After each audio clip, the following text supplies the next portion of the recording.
Hey guys, welcome back to a brand new video, and today we are going to be covering the easiest way to do dig quests, because I know from first-hand experience it is something that can be a little bit tricky, especially for beginners, so let's dive right into it. So for the sake of today's video, I'm going to be just grabbing a few quests off the quest board here. There's 1, 2, 3, 4, and perfect 5. And it looks like we have a little bit of a ways to travel, so I will see you guys when we get there. It looks like we may have a curious break. I don't know if they're going to try and fight me, but possibly they are. So I will see you in a second. Okay, we scared them away, so I don't think they'll be coming back. Let's continue on to our actual destination. Okay, and we finally made it here. And first things first, I want to talk about the actual map itself. Because if you didn't know, there is a way to zoom in.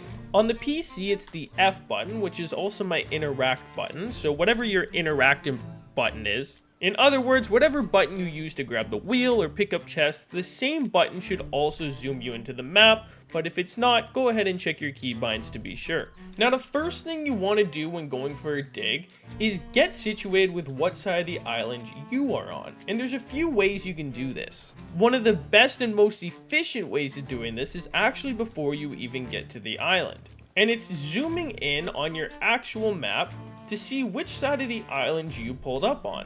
So as you can see, we've pulled up on the southeast corner of the island, which would be this bottom right. An alternative yet somewhat trickier way of doing it is by taking out your compass and getting accustomed to which side is north, south, east, and west. So as you can see, this is the south side over here, which means it's the bottom of the island right here. So now that we know we're looking for a dig on this south beach, which is this beach along here, we can safely confirm that that is this beach. Next, you want to look for major landmarks, such as this huge rock, which I happen to be standing on right now, but that huge rock isn't going to be on every map.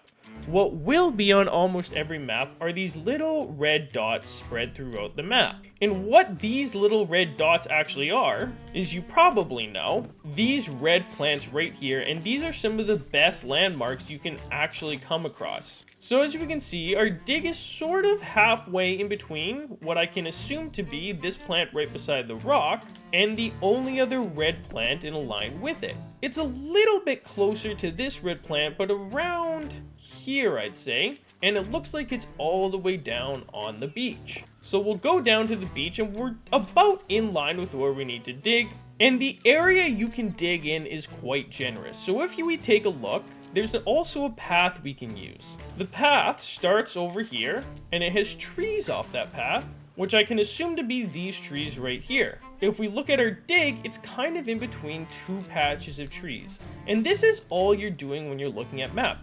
You're looking to confirm as many landmarks as you can with the use of easy to locate landmarks. And as I said, the red plants are very easy to locate landmarks, and even easier than that are paths, because you can just follow the path all the way to its end.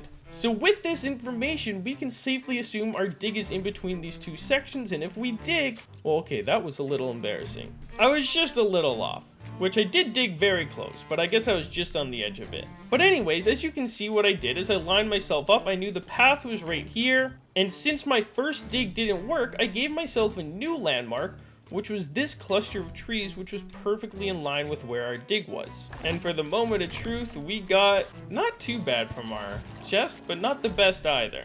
Let me take care of these skellies and I'll see you in a second. Now that was a beach dig.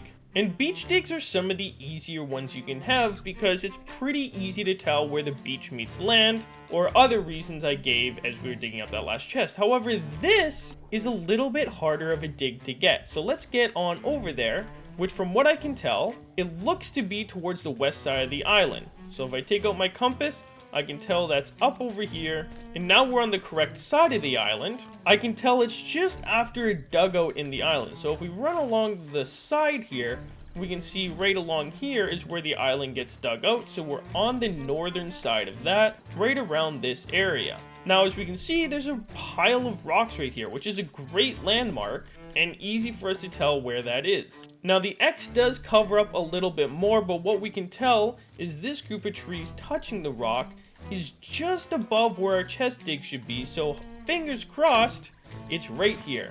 And it's really that easy. Now I will admit I have had many years of practice getting good at this, and it's not going to come overnight for you, but even with just using the zoom in method, it should make your time reading maps much easier to do. And that's all we have for you guys today. If you enjoyed this video, let me know with a comment, like, or subscribe down below. And if you're new to Sea of Thieves, make sure you stick around the channel as I upload lots of helpful tips and tutorials for new players, as well as some adventure time. As always, we'll see you guys in the next video. I'm out. Peace.